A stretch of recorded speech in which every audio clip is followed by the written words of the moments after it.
Namaskar. Welcome to another episode of Editorial. Justice should be fast. But justice should also be equal for all. This, I think, is the foundation of justice, isn't it? Rahul Gandhi was vacated from his house. He vacated his house on 22nd of April, 2 days back. He vacated his house. Was it justice? Let's talk about that. Let's get right into the show. So we are talking about justice, we are talking about quick justice, and we are also talking about justice for all. Now, on 22nd of April, Rahul Gandhi vacated his house. He vacated his house because he got a notice to vacate his house on 27th of March, 1 month back. And he was given 1 month's notice to vacate his house. Why did he get that notice to vacate his house? Because on 23rd of March, a Surat court had convicted Rahul Gandhi. So, because of the conviction, on 24th of March, he was disqualified from the Lok Sabha. So now, chronology समझेंगे और एक बार, let's go once again, chronology समझेंगे. On 23rd of March, a court convicted Rahul Gandhi. A Surat court convicted Rahul Gandhi. A Chief Judicial Magistrate court convicted Rahul Gandhi. On 24th of March, the very next day, he was disqualified from Lok Sabha. On 27th of March, 3 days after that, he was asked to vacate his house and given 1 month's notice. And on 22nd of April, he packed his bag and went and said that, listen, I am paying because I spoke the truth. He said that he was paying the price for speaking the truth. And he walked out. So, justice was quick. Actions were quick. Law was followed, and what a pace in which it was followed. And most of this was legally correct. If you are not, if you are convicted, you lose your Lok Sabha membership. Okay, when you lose your Lok Sabha membership, obviously, how can you stay in a public house? How can you stay in a bungalow that is given to you because you are a member of Lok Sabha? So your bungalow is taken away from you. So all that happened. And you are given 1 month's notice. He was given 1 month's notice, and 1 month ke baad he walked out. And that is how it should be. And everything was fine. If law was followed to the T. But one more sentence we had told. We said that law should be equal for everybody. What is good for the gander should also be good for the geese. What is good for the geese should also be good for the gander. Everything should be, what is good for one man should be good for others also. Correct? That's how law should be, isn't it? Okay. Now, that's something that seems to be missing in this entire picture. Why, you ask, and I will tell you why. You see, Ghulam Nabi Azad, who is now having a lot of praises for the Prime Minister, and rightly so. Why shouldn't a former member of Rajya Sabha have praises for his Prime Minister? He has that, but he has his bungalow intact, no problem. He is still staying in his bungalow. Why? Because of security reasons. He has security reasons. Okay? LK Advani, who is in the Margadarshak committee of Bharatiya Janata Party, still has his bungalow. I'm not against this. People like LK Advani, who has served this country, who have been a deputy prime minister, who has been in active politics for years in this country, deserve to be given some extra treatment. I'm not against that. But when you talk law, then law should be equal for everybody. Why was LK Advani given this bungalow? For security reasons. Okay? So is the case with Mayawati. So is the case with Subramaniam Swamy. Why is Subramaniam Swamy given? Because of security reasons. They all have bungalows in Lutyens, Delhi. So they are under security threat. And are we saying that Rahul Gandhi, a person from a Gandhi family where his grandmother was killed, his father was killed, has no security threat and he is allowed to go, he is put on the streets? Is that fair? Is that fair? Is that justice for all? This is the question I wanted to ask tonight. This is the question I wanted to ask tonight. Because if you are giving Subramaniam Swami a bungalow because security reasons, and rightly so, see, I am nobody to question if there is security, if there is a security threat to a gentleman's life or a lady's life who is doing public service, who is doing public, who is a public representative or who was a public representative. It is the job of the government to protect his life. Absolutely fine. All that, koi problem nahi hai.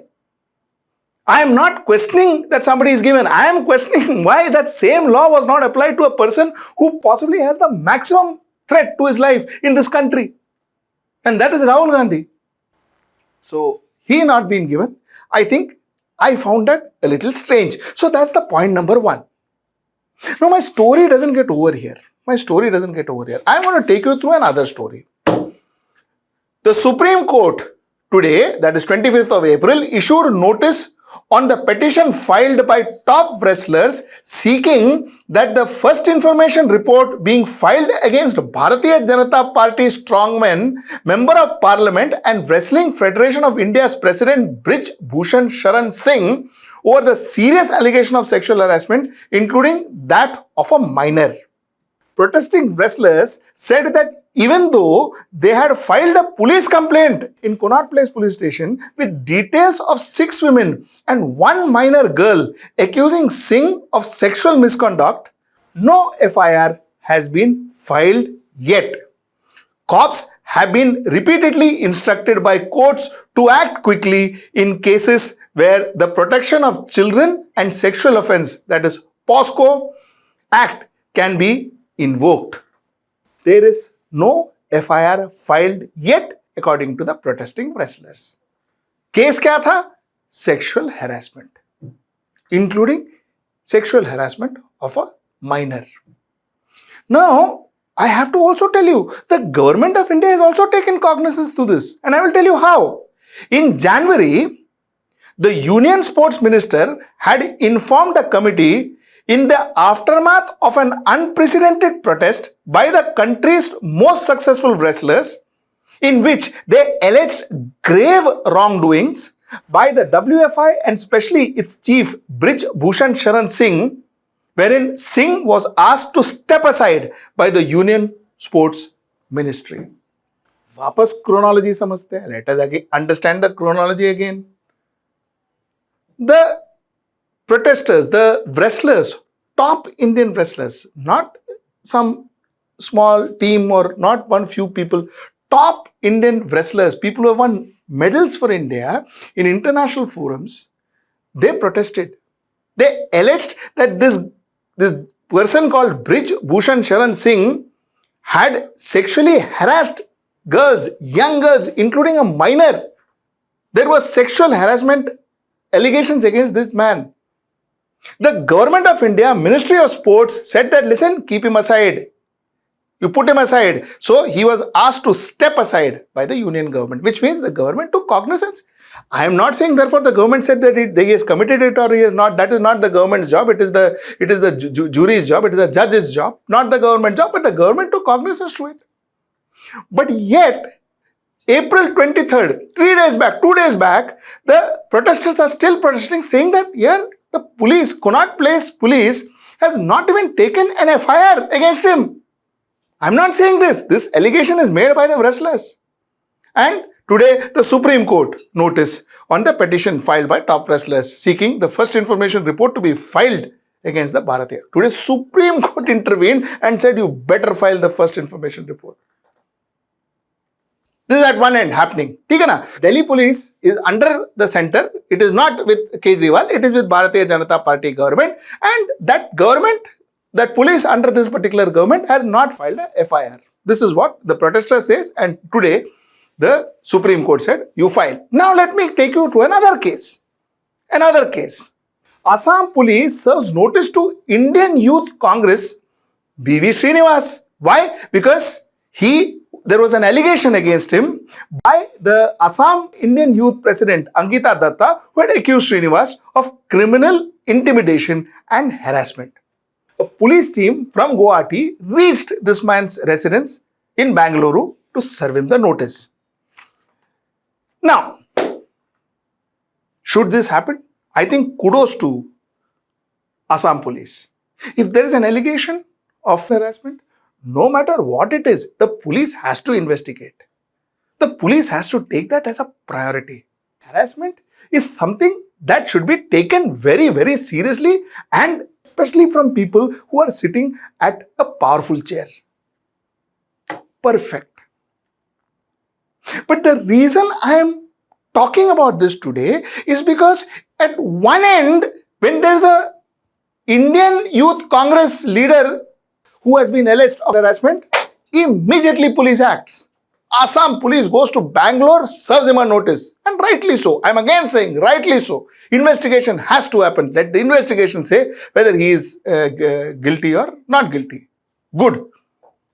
But happens in Delhi in Wrestling Federation, and young girls, including a minor, was allegedly sexually harassed by the Federation President, Mr. Singh. FIR is still not filed. These girls were protesting, wrestlers, top Indian wrestlers were protesting from January. ये कैसा law है? How is this justice? And the concept of justice is equal for all. Is justice only when you are from a particular party or supporting a particular party? Or action only taken if you are from another party, which is not part of the ruling party? Is that how everything is going to be now? Everything seems to be affected by this. Every part of justice, anything we talk about, seems to be affected by this. How fair is this? And that's the question I ask tonight. Justice has to be fair and justice has to be equal. If Rahul Gandhi has been thrown out, he should be thrown out of his bungalow. Absolutely fine. If there is a sexual harassment case against whoever he is, if there is a sexual harassment case, it has to be investigated and investigated immediately. Very good. But then that has to be true for everybody. What we are seeing here is selective justice. What we are seeing here is what I would call as political justice. ये political justice का concept is something that I don't understand and I think is really harming our country. That's what I wanted to tell you tonight. Till I see you next time. That's tomorrow at 10 o'clock. Namaskar.